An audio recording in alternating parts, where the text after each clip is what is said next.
Everybody, Norm over here, and I have one of my real idols over here. This is the great Bill Champlin, from the Sons of Champlin to, what was your first band again? The Opposite Six. Yeah, and he played for so many years with Chicago, played on so many of the great hit singles and all records. How many records did you play with Chicago? Well, I think I was on. A lot of them were like greatest hits things. They did a lot of greatest hits stuff with 2 new songs or 3 new songs. But I did the 16, 17, 18, 19, 20, 21, 22. Then a lot of greatest hits kind of stuff came on. And then Stone of Sisyphus was one we did with Peter Wolf, which I don't even know what number that was. Uh-huh. And then we did one in Nashville with Jay DeMarcus producing. And so, yeah, I don't know. And 15, he wrote maybe 15. Right? one of my all-time favorite tunes, that Earth, Wind, and Fire cut called After the Love Is Gone. He wrote that with my friend Jay Graydon and the great David Foster. And how about Jay as a guitar player? I mean, Jay's a monster. You hear 2 notes and you know that's Jay. Right. I think he still uses the orange squeezer. Yeah. Now, I remember all these guys were like buying 335s, and Jay got a nice 335 from me at one time. Yeah, I got one. Like, yeah. It's actually a 345 that had been converted, just made into Mono. the thing. So I've got a, if I turn the knob, it basically opens a garage door on a woman's house in Cologne, Germany. So I got to call Bill, stop it. It doesn't do anything at all. But man, it's a sweet guitar. But its headstock had been broken like twice. I bought it from Chris Pinnock. I know Chris. Chris is another monster player. Another monstrous player. I bought it from him back in the early days when he was still playing with Chicago. So yeah. It must have been 83 maybe. And I love the guitar, but I mean, I love it so much that I'm afraid to bring it anywhere. So it just stays home. I'll bring it in and run it through that deluxe and just Tweed deluxe. Especially for rhythms, these kind of. With that, keep doing that. I like that.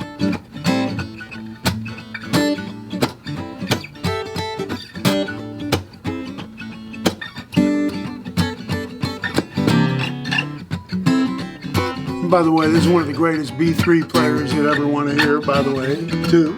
Great singer, vocal arranger, all that kind of stuff. How many people you've worked with, it's countless. But I want to tell you, he is playing at one of my favorite clubs. It's not too far from my house. Yeah. It is called Bogies in Westlake. So you live in Westlake? I live in actually Calabasas, which is not too far from Westlake. It's a stone's throw. Mm-hmm. It's like my house and your store. Right. He lives right up the street. Yeah. And he lived across the street from one of my favorite customers. You know where Rick's house is? Yes, I do. So yes, I've been there many times. Where it was. It was on the very next one. I decorated his house with guitars. With guitars. I went in there one time. I just went, oh man, he had like 3 gorgeous tweed amps. Nothing wrong with them at all. I mean, there wasn't a cigarette burn on him. He's anal is a word. A crazy story. We were in Chicago, Neville Brothers, Eagles, and Streisand were doing it was a fundraiser for Clinton's second term over in Bel Air somewhere, at the same house as the horse head in the bed in Godfather. Oh, right? man. That place, nice, beautiful piece of property, complete with horse head. Yeah, but I was watching the Eagles play. We did our tune or something. Watching the Eagles play, and Glenn had a looked like a right out of the box. There might have been a Vibrolux tweed, beautiful amp. Just insane, beautiful amp, pristine, right out of the box. And I asked him about it. He said, "Yeah, I found one that nobody had ever even used.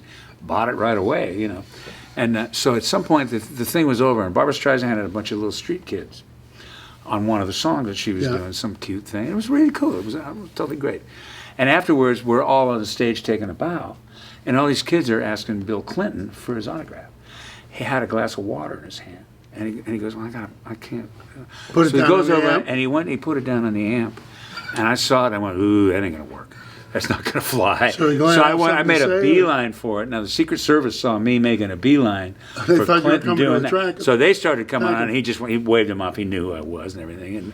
And I just picked it up and put it on the floor. And I said, you know, you can have the Russians against you. You can have, you know, you can have all kinds of You different. don't want Henley. You don't want you don't want Glenn. Glenn Fry's not a guy that you want to. Glenn, And he just and this shows you what a musician he is. I mean, he grew up playing with Randy Goodrum. You know, they were all friends. So he just kind of looked at the amplifier and says, "Man, that's cherry." You know, which is just what a guitar player or a musician would say. And I just went, yes, he is. He was a musician. You know, it was pretty cool. But right away, I mean, the Secret Service were on the case real quick. I would imagine. So can you play us a little something, sing a little bit something for us, you know, so they can just get a taste? I'm in a world of trouble, don't know what to do. Supposed to be one woman man, I'm in love with you. Judges would jail me, preachers would shout. Bad talk would nail me if the truth got out.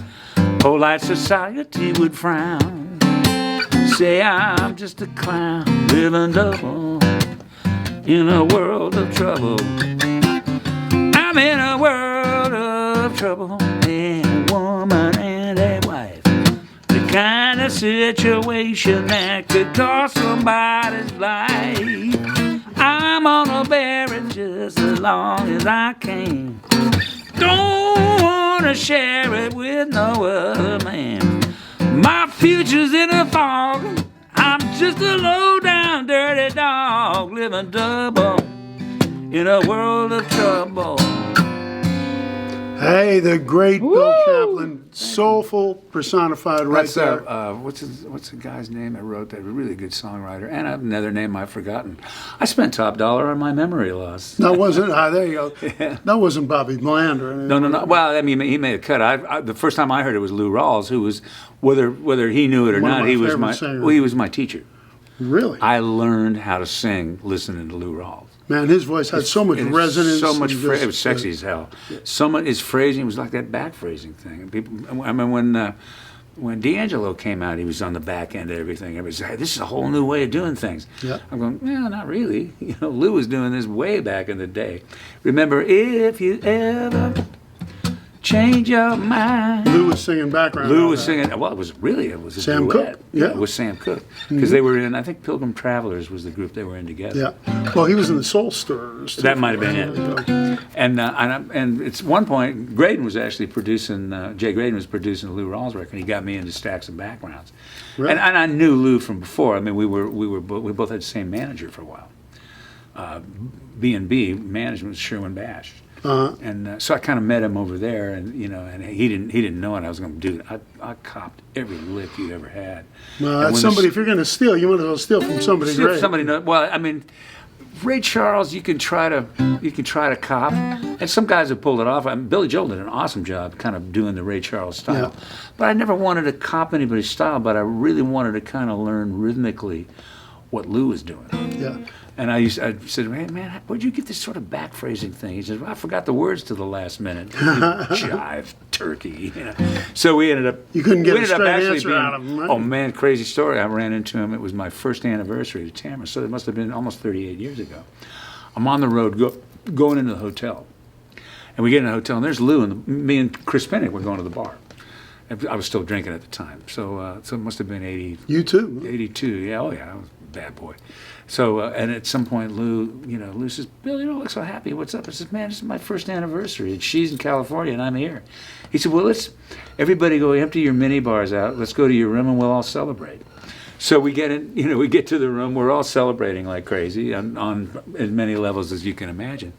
And it was at. I think I was there. Yeah, Not I that think it was a particular Ritz one, Carlton but, yeah. in Chicago, which meant there was a phone in the bathroom and a phone in the living room. So I'm just finishing up in the bathroom. Phone rings. I answer the phone. It's Tamara. She says, "Hey, happy birthday! Happy anniversary. What you doing?" All of a sudden, the other phone gets up, and we hear. You hear 20 people back. No, you hear. You'll never find. That's one of the greatest tunes ever. And Tamara at some point she didn't realize it was actually Lou. She thought it was the only guy in the band that had a voice that low was the sax player Walt Perizzitter. She said, "Walt should sing more." He sounds just like Lou Rawls. I said, well, I hate to say it, but it is Lou Rawls. I'm hanging with Lou. So we were kind of pretty good friends at some level. He was really, really good, a major singer. His phrasing was some. And then when the Sons put out their first album, we got one. The Loosen Up Natural album, really great album. We got one reviewer who said, "Sounded like Lou Rawls got a rock band." Thank you. And that at that point I said, "Thank you, but I'm getting a little, a little. I better start copping other stuff." So and then who do you listen to next? Stevie, Donnie, and a handful of singers that Marvin. You pay attention to all of them. This one guy told me years and years ago. He said, "Always steal. Keep stealing it, but don't steal it from the same people." Then you assimilate it all. Forget into where one you thing. stole it, and sometimes you'll have something that you cop from Lou Rawls and something that you actually cop from Willie Nelson. You put it together, and guess what? That's yours. Yeah, Willie Rawls. Yeah, but you've kind of turned it into your own thing. So, and I think that's a lot of people ask, how do you develop a style? It's just steal everything you can. That's right. But steal the good stuff. Yeah. If you're going to steal, you might as well If you like make it it, grand larceny. If you like it, learn it. That's right. And use it. So there you have it. Well, you can see this young man at Bogey's and Westlake, part of the Westlake Inn, right? Yes, it's part of the Westlake, and it's on Westlake Boulevard, isn't it? And and it's what, November 24th. 24th. It's a Sunday, and they usually start these gigs, especially on a Sunday. They start them out kind of early, so I would say 7 or 7:30 downbeat for that. And Pretty cool. We're gonna Yeah, take I the called whole there. night. It used to start at 9. I said, I'm a senior citizen. Can you start a little earlier? And they started. Yeah, man, there. I got to get home and get my teeth in a jar. That's right. So the great Bill Champlin. Bill, thank you so much for coming in, man. It's my honor to have you. Thanks and, for having me. I was just going to say, you thought about getting a few guitars in here on the wall? We're trying. Yeah. We're trying. I have a problem. I don't know how to stop buying. Tell me about it. If I could sell as quickly as I could buy, I'd be out of business. I've never known a guitar player who didn't buy and sell all the time. I mean, Terry Haggerty at one time had a... Terry was a buddy of mine, played with the Sons, and had a fantastic L5 he bought Yeah, from he me. bought an L5 from you. He had a Johnny Smith, right? Where all the stuff is off the guitar. It's all built. The electronics are built floating. into The pickups are into floating pick guard, over the top. Yeah. And he plays. It's not doing it. It's not doing it for me the way the L5 did. Because the L5 had built-in pickups, you could play a little louder without it feeding But now back. he plays a Parker Fly, and I was wondering why. No, I'm sorry to hear that. I mean, no offense to Parker, but I mean, from going to an early '60s L5 to a Parker Fly, that's like, some type He of. played Strat for a long time. I Maybe think he's got a bad back. I don't Well, know. the Parker Fly, it's very light guitar. I got to give him they? that. But I think he had him really bring it up to his specifications.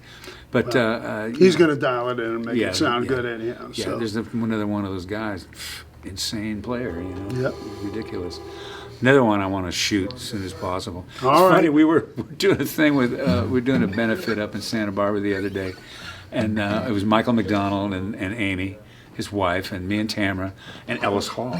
Ellis Hall's So bad. Ellis was on blind keyboard. Ellis was on his portable. It sounded great. It was all going on, and he was singing. And I just looked at Mike. I said, "So you want to chip in for a hit, man?" He says, "I'm in. Count me in. How much?" Another one. Pretty cool. Yeah. Bogies at the Westlake Inn, November 24th, November 24th. Sunday night.